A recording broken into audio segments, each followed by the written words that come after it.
نحمده ونصلي على رسوله الكريم اما بعد فاعوذ بالله من الشيطان الرجيم بسم الله الرحمن الرحيم واطيعوا الله واطيعوا الرسول صدق الله مولانا العلي العظيم وصدق رسوله النبي الكريم ونحن على ذلك لمن الشاهدين والشاكرين والحمد لله رب العالمین۔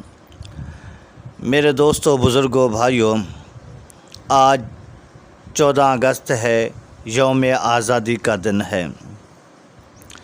یوم آزادی کس طریقے سے منانی چاہیے، یوم آزادی منانے کا کیا طریقہ ہے؟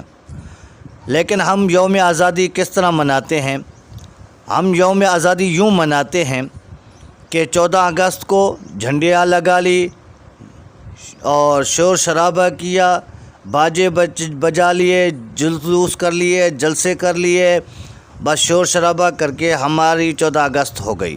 لیکن حقیقت میں 14 اگست منانے کا طریقہ یوں ہے کہ ہمیں چاہیے کہ جن بھائیوں نے قربانیاں دی، جن بیٹیوں نے قربانیاں دی، جن بزرگوں نے قربانیاں دی، ان کی روحوں کو ایصال ثواب پہنچائیں۔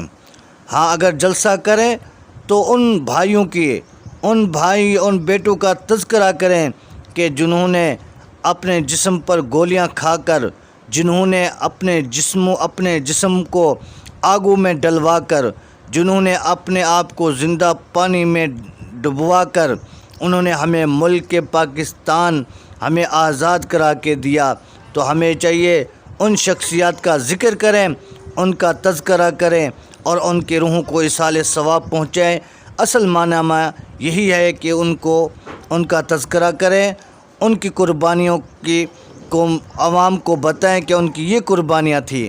تو یہ ہے اصل میں آزادی منانے کا طریقہ۔